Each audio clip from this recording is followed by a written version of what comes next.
Hello，各位观众，大家好，欢迎来到我的频道，我是 Lucy， 专注分享实用的股票投资知识。今天是9月15号，市场复盘来了。Lucy 会从技术面和消息面带你一起拆解行情，看懂资金动向，把握市场节奏。如果你也想抓住下一波机会，记得点击订阅，并打开旁边的小铃铛，这样每一期干货视频你都不会错过。点赞关注，投资路上不迷路。我们马上开始喽。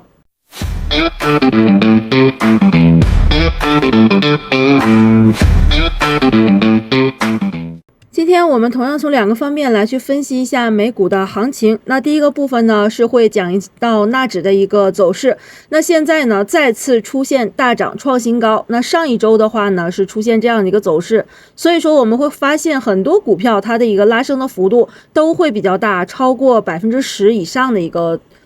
涨幅。所以说呢，接下来我们要去看一下热点股票的一个分析。那近期呢 Lucy 有跟踪特斯拉、CRWV、Circle 还有 HIMS 的一个走势，涨幅呢都算是比较强势的。还有呢就是 DJT 和 SBET 呢，是我们的粉丝朋友呢希望 Lucy 去分析一下。那如果说大家觉得 Lucy 的分析是对你有帮助的，可以评论区留言888，感谢大家的支持。或者说想让 Lucy 分析哪一只股票，也可以在下方留言。接下来呢，我们来看一下股票的走势图。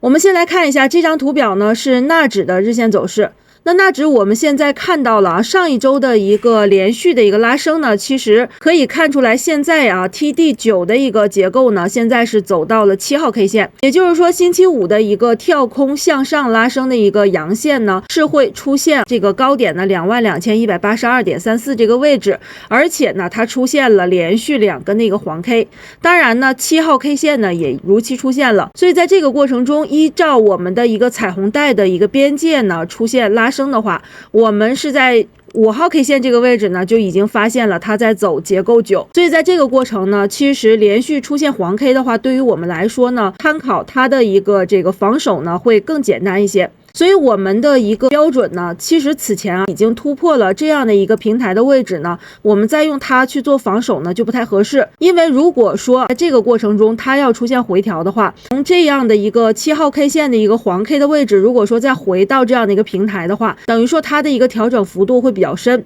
所以说接下来呢，我们依照黄 K 的一个位置呢，只要不跌破7号 K 线的一个低点的话，我们就还可以维持我们的一个仓位不变。当然在这个过程中呢，其实 Lucy 在这个直播的一个课程内容当中呢，也跟大家去讲过，就是说我们在这样的一个纳指向上拉升的一个过程呢，我们是维持5成仓位是不变的。至于说我们的一个另外5成呢，我们可以去做一些短线包括有这一段出现日线聚宝盆的一个机会的话，是可以去做参与的。所以说在这个过程呢，我们一直都是有保持有仓位的所以在这个地方呢，我们还算是拿到了纳指它连续拉升的这个利润。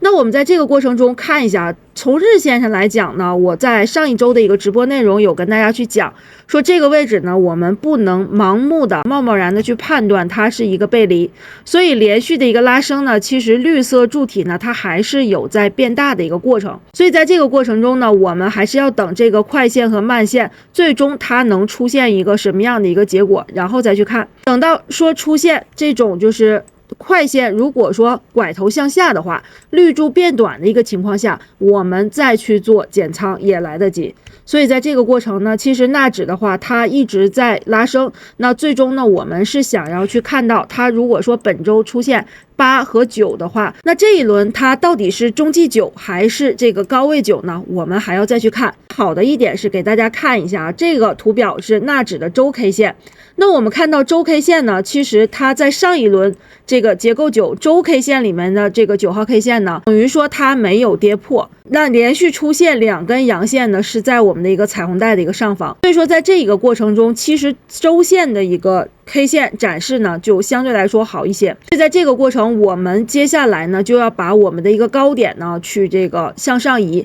也就是说9号 K 线这样的一个高点呢是我们的一个防守位置。那么这个呢就是从周线回到这个日线来去看的一个防守。所以接下来呢，我们更多的呢要去看一下哪些股票是有机会的。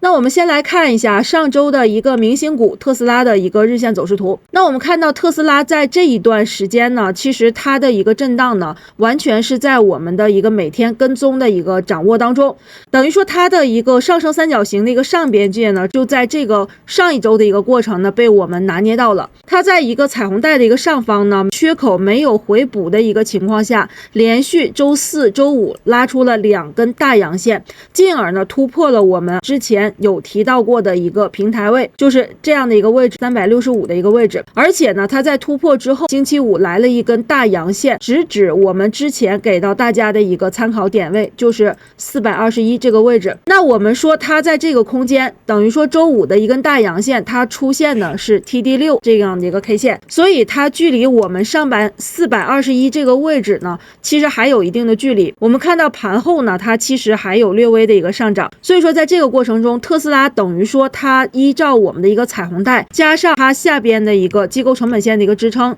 走出了一轮选择了向上的一个主升浪。这个呢就是特斯拉它近期 K 线给到我们的一个结果。当然我们可以看到有些消息呢会说这个特斯拉的一个交付的一个量产的数量呢并不是很尽如人意，但是在这个过程中呢，其实我们要知道消息对于我们的一个技术分析的一个影响呢，目前来说啊要去看它所处的一个位置。那么特斯拉呢就给到我们一个很好的一个结果，就是说在这个过程我们只要看到缺口没有补，它出现的什么消息对于我们来说都是可以去辩证的去看。这个呢是对特斯拉日线的一个分析。那我们来看一下啊，近期呢我在盘前广播里有跟大家去讲说，大阳线突破365块2毛9这个压力位呢转为支撑，那关注股价回踩确认支撑有效是最稳妥的，也就是这个位置。那一直以来呢观察它都是一个保持趋势向上，我想咱们的粉丝朋友看到我的盘前广播应该就知道了，还有我的一个视频都一直在讲特斯拉它的一个周线维持在我们的多方带上方，所以说昨天那个阳线呢就是我们等待的一个信号，这就是一根这个穿云箭千军万马来相见的一个信号。所以说后续拉升的空间呢是没有太多抛压的。那经过今天的一个回踩确认不破的一个情况下，下一个目标压力位是可以看421。所以说周五的这根大阳线啊，我们基本上很多财生呢都赌到了。那 Lucy 呢也在这个过程中做了一个移仓，等于说我的一个 option 呢是在这个周五的时候呢是重新去买入了 TSLL 的一个9月26号到期的一个期权，那么有幸呢参加到了这个末日的一个期权的一个涨幅的过程中，那我选择的呢是 call option 的一个6元的一个行权价格，所以在这个过程中呢，我做了一个在1块09这个位置呢去买入的，然后在1块8毛2这个位置，我看它的一个 K 线呢可能会出现回落，那我就进而出掉了。那这一笔交易呢是在我的一个大阳线之前，也就是说这一个大阳线的时候我已经是持有了，只不过说我做了一个移仓，从这个位置移到了这里，所以说在这个过程呢其实也是如我们的一个盘前广播呢讲解的，我说 TSLL 的话其实是一个不错的一个突破的一个标的，那这呢就是对特斯拉的一个跟踪。那接下来我们来看一下这张图表呢是 CRWV 的日线走势图。那这只股票的话，其实我们跟踪的是它的一个日线的聚宝盆，等于说日线聚宝盆呢它刚刚龙线是突破了这个底部的一个区域，而且我们配合到 MACD 呢它是有向上的一个柱体。那它现在呢很关键的一个位置就是 Lucy 此前预测的 61.8% 这个位置啊，大概是124呢是遇到了一个压力，所以说它连续2天的一个调整，其实这个位置呢我们是可以预判到的。那在这边给大家讲一下，就是它在这个拉升的过程，大家可以看到这个位置是一个缺口，这个位置是一个缺口，所以说很明显现在呢拉升的一个反弹过程中2个缺口没有被回补。那为什么会出现调整？其实就是因为1、2、3这3天的一个阳线给到的一个期权的一个 IV 的话其实是比较大的，所以说它需要在震荡的过程中将 IV 降至这个低点。所以在这个过程呢，它出现2天调整的话，那我们从技术分析来看的话，其实就有一个非常关键的点，就是这一个缺口它现在2天没有回补，这是第1天，这是第2天。所以说如果我们要从特斯拉这样的一个技术分析来参考的话，也就是说今天开始这一只股票它3天没有回补缺口的话，那上方还有一个更高的一个高度在等着我们。所以说 CRWV 的话，从日线上来看，可以看到我们的一个这个右侧交易的一个保障，而且大家会看到我们的彩虹带现在是即将出现变字，而且我们学过止跌信号的朋友应该看得出来，这一只 K 线就是止跌信号，因为它的一个下影线是出现了这样的一个实体的3倍，所以在这个过程中，我们只要等本周它能出现变字之后，它的一个边界出现一个阳线的话，就是我们 CRWV 上车的一个点。所以说我们要去看缺口的一个回补情况，另外就是看 K 线它补缺口的一个情况，这个呢就是 CRWV 的一个跟进。所以我在我的盘前广播里有跟大家去讲到，我说大涨过后出现回调是股价配合期权必须要走的一个走势，只要彩虹带等到变字，止跌阳线出现就可以进行2次买入了。股价的一个股性是活跃的，所以呢你要买到低点才可以。目前就是2种走势，一种呢就是横盘震荡，我刚刚说的不补缺口。那另外一种呢，就是它可能会回踩一下这个彩虹带，也就是说回调2天修复一下。那无论哪种，我们都可以看30分钟聚宝盆。但是呢，现在看起来它的一个幅度呢还是比较大的，30分钟可能等聚宝盆的话呢不太现实。所以接下来我们要等的呢就是这个日线的一个缺口就可以了。Lucy 的这个订阅粉丝们注意了啊，咱们这一个盘前广播呢，我提到的是我们的一个财生频道给大家准备的，那会写到我近期跟踪的股票机会和交易思路，还有参考价位。如果说你是新订阅的粉丝朋友，那你有整整15天的一个体验期。那如果说你现在还没有拿到这样的一个独家资讯的话，可以赶紧去找我的助教老师领取。那另外呢 Lucy 和团队的老师们呢，本周也为大家准备了系列的一个技术分析的一个课程，是量能解密。那这里边呢是会提到这个主力资金操盘的一个过程，本周是为期4天的一个课程。那等于说这个主力操盘周期亮起风云呢，是 Lucy 在周4的一个讲解。如果说咱们有这个粉丝朋友呢，想要在技术分析方面更进一步的一个提升的话，可以去参加我们的一个课程。那领取课程的一个方式呢，就是戳下方置顶链接，有这个 Lucy 的助教老师的一个联系方式，那给他发送口令，口令是15，也就是15天的一个体验期，就可以领到这样的一个盘前广播和课程的一个链接了啊！大家有机会就不要错过了。接下来我们来看一下这张图表呢，是 Circle 的日线走势图。那近期呢 Circle 它是在一轮回调的过程中，很罕见的出现了这个日线的一个聚宝盆，等于说从它上市开始拉升之后呢，就一路出现回调。其实出现聪明资金的一个流入的话是很不容易的。那么在这个过程中我们不知道 Circle 它接下来即将要有什么样的一个消息给到我们，但是我们现在看机构它在偷偷的一个建仓，那它这个过程中呢就不会有太多的一个消息呢引人注目。那我们通过技术分析是可以提前发现机会的。那我们的一个目的呢，就是买在低点卖在高点，是我们作为交易的一个这个目标。所以现在 Circle 在大涨17%之后呢，出现了调整，是给到我们一些交易的一个低吸的一个机会。所以在这个过程中，我们大家看到聚宝盆给到我们的是一个聪明钱流入的一个过程。那我们想知道聪明钱为什么买这只股票，现在呢从消息面没有看到一些比较实质性的利好，等于说聪明钱在这个位置建仓还没有建完。那我们可以跟着在这个过程呢，等待它的一个黄色飘带呢逐渐的出现这样的一个变字，才这个是上车的一个好的一个时机。所以在这个过程中，好的一点是 MACD 呢是现在出现了绿色的一个柱体，等于说现在呢是向上的一个多方的一个力量。所以在这个过程中，每一次的一个回踩的话，基本上是我们去低吸的一个比较好的一个位置。这就是 Circle 从日线上来去看到的一些机会。当然我们的一个防守呢，可以去看一下这样的一个17%的一个大阳线的一个底部，或者说它的一个腰部。所以说在这个过程呢，我们可以等待它，比如说30分钟 K 线出现这样的一个聚宝盆，或者说出现我们的一个白 K， 都是可以去参与的一个点。因为 Circle 它本身它的一个股票的一个振幅是比较大的，它在这个过程中，因为这根阳线我们看着实体大，其实它有17%的一个涨幅，所以在这个过程呢，我们尽量的买在阴线就可以了。这个是对 Circle 的一个后续的一个判断，等于说它现在有聪明资金一个流入的话，我们只要去针对性的去做右侧的一个交易就可以了。当然，从黄金分割的一个比例来看呢，从上一轮回调的一个高点262.97块到现在呢低点108这个位置，等于说它现在才刚刚反弹到了19.1%。所以说呢，我们来看一下这一个趋势线的话，等于说它可能是阶段性的一个目标点位。所以在这个过程中呢，其实 Circle 的话是具备一些交易的一个机会的。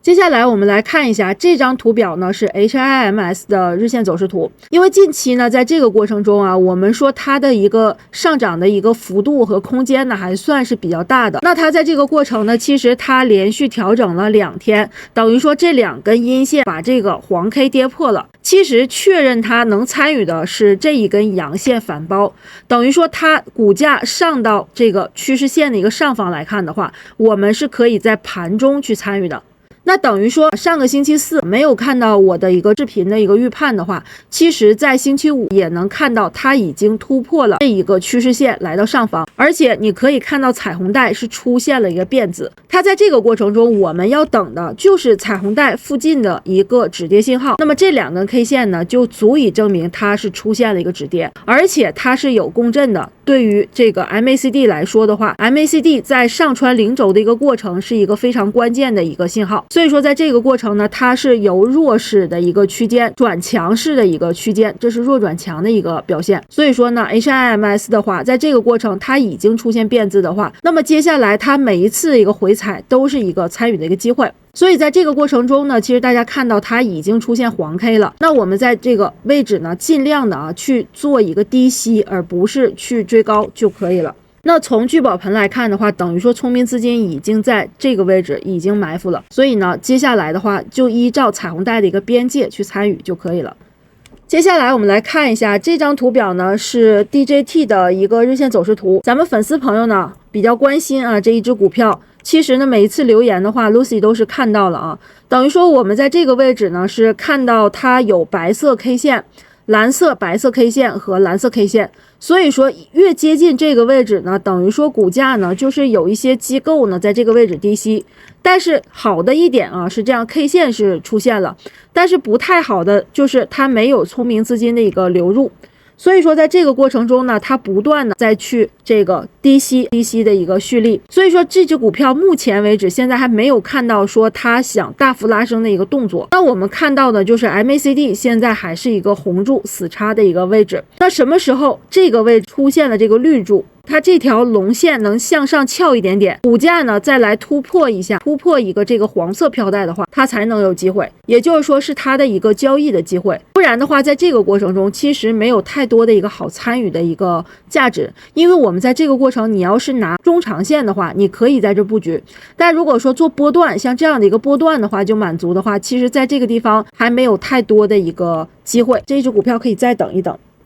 那接下来我们看一下这一只股票 SBET 呢日线走势图啊，也是粉丝朋友们问到的。那在这个过程中呢，其实我们知道这一只股票与这个以太坊的一个走势呢是比较相关的。那我们此前呢有分析过这类的标的，从筹码上来看的话，只适合超短线和短线的一个交易。超短线也就是说你可以去做日内的一个交易，或者说你可以做1到3天的一个波段。那现在这个位置我们既没有看到它的聚宝盆，也没有看到它的蓝白 K， 所以说呢去交易它的话，我们可以去看一些我们刚刚提到的，它做短线的嘛，可以去看一些5分钟啊，还有这个15分钟的一个 K 线。那如果说15分钟 K 线呢有白 K 或者说蓝 K 的话，其实是一个日内交易的比较好的一个机会。那这样的一个日线的话，大家可以看到其实呢会有8个点的一个涨幅，所以说在这个过程中，当然它现在是在一个空方带，那我们说交易空方带的话呢，其实比较危险，因为它变化